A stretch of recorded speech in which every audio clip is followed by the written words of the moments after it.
Dear ladies and gentlemen, I know all of us so tired, but give me a chance, please. The last chance. Today I want to talk about organ-specific autoimmune disorders, translational biomarkers to confirm the diagnosis and to predict chronification and disabling. Autoimmune diseases are one of the most difficult sides of medicine.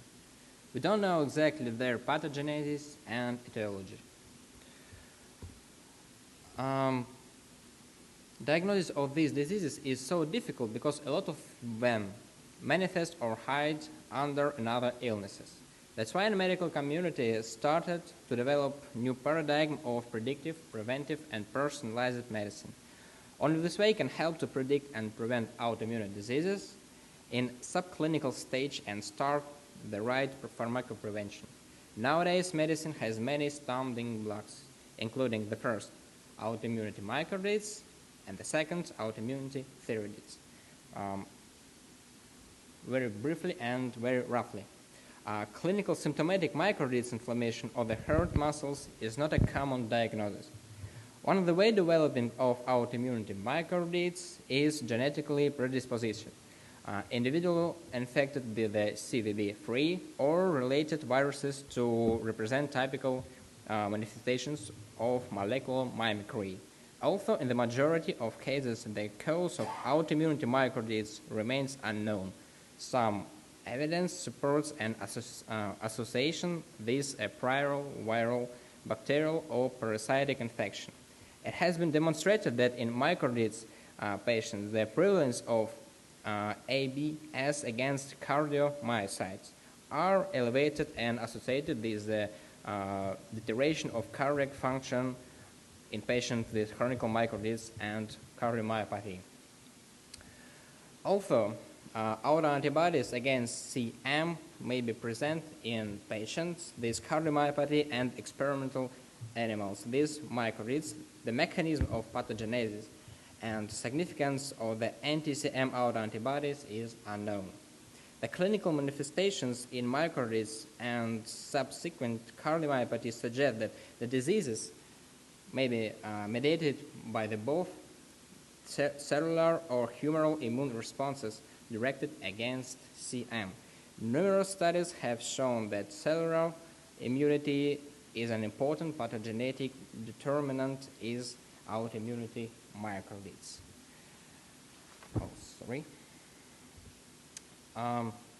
And about AIT, the autoimmunity thyroiditis. The etiology of autoimmunity thyroiditis is multifactorial and is due to the development of autoimmunity against thyroid antigens against the particular genetic background facilitated by exposure to environmental factors. Thyroid is more frequently targeted than any other organs by autoimmune responses. The AATs are prototypical organ-specific autoimmune disease, but the underlying mechanism that trigger these autoimmune responses are not clearly known. The prevalence of subclinical AIT, as judged by the presence of antithyroid antibody, but in the absence of any symptomatic clinical diseases, may be even higher. Accordingly, this information, we can suppose that PFAS help subclinical diagnosis of AIT, because it will be a new paradigm of diagnosis of different autoimmunity process. It is generally accepted that autoimmune thyroiditis is a result of a complex interaction between genetic and environmental factors, most of which have not been identified. 80% of the susceptibility to develop ATD is genetically determined, and the immune regulatory thyroid 2 specific genes implicated in pathogenesis of ATD are identified. Different types of an infection have also been implicated in the pathogenesis of ATD. Multiply and mutually non-exclusive mechanism by which host infection by a pathogen can lead to autoimmunity were opposite. The first, molecular mimicry. The second, epitope spreading owing to infective lesions of tissue. Third, bystander activation. Fourth, presentation of proteolytical formed cryptic cell. And adjuvant effect of pathogens acting thought pathogen-associated molecular patterns receptor or non-specific activation of immune system by bacterial superantigens should also be taken into account. The most plausible explanation of the role of microorganisms in the provocation of autoimmune disease is molecular mimicry.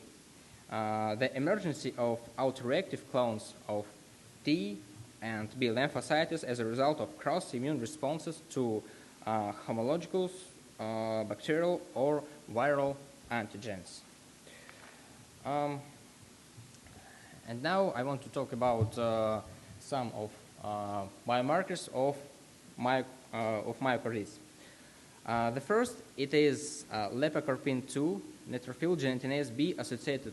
Lipocarpin is a protein associated with neutrophil gelatinase and plays a role as an abacterial factor.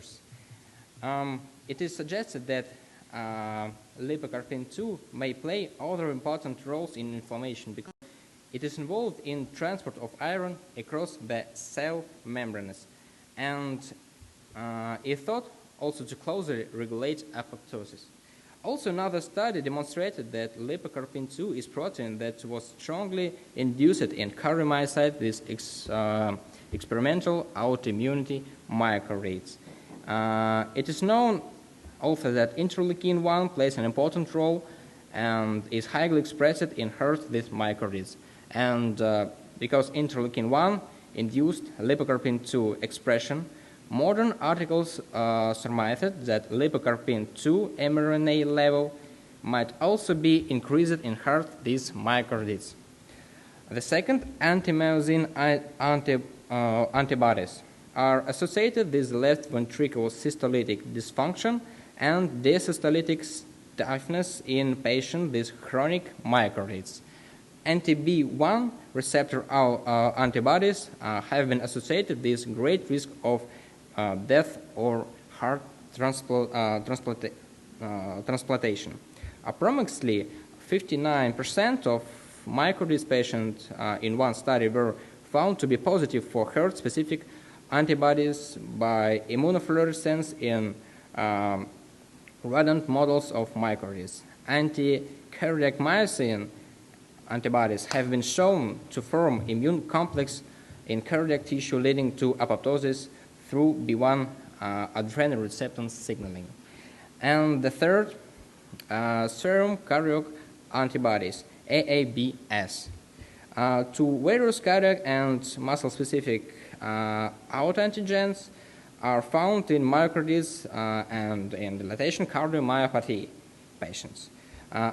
Antibodies of immunoglobulin G class, which are shown to be cardiac and disease-specific for myocarditis, can be used as autoimmune biomarkers for identifying at-risk relative and those patients in whom, in the absence of active infection of the myocardium, immunosuppression and or immunomodulation may be beneficial. Detection of depressant autoantibodies in myocarditis also predicts hemodynamic benefits from immunoadsorption. And the last, it is biomarkers of autoimmunity thyroiditis. As I can read. It is fast. Sorry. MicroRNA.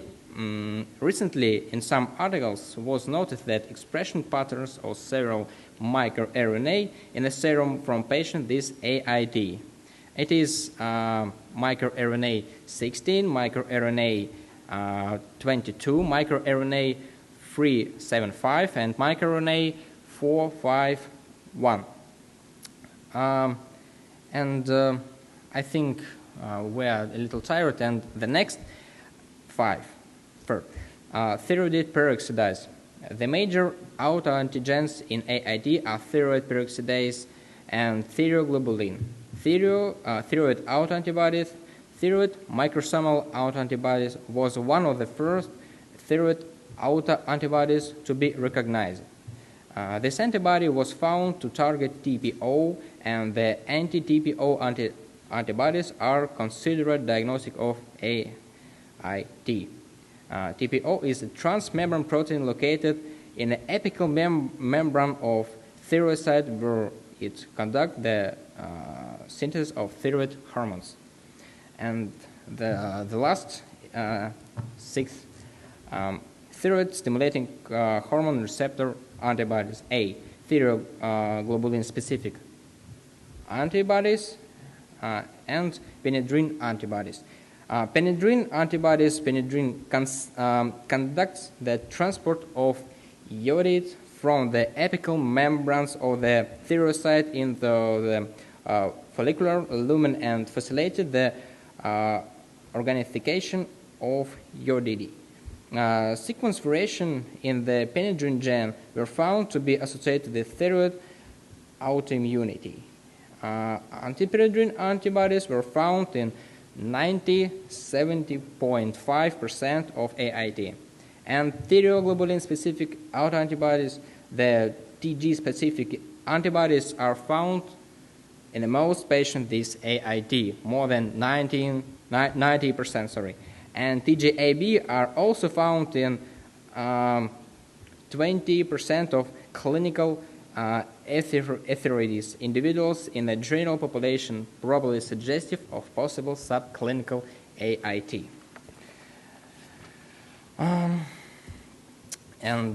It is picture. I found it in the internet. It's a little bit funny. And in the end of my speech, I want to tell you that in the past decade, the diagnosis and prognosis. Oh, sorry.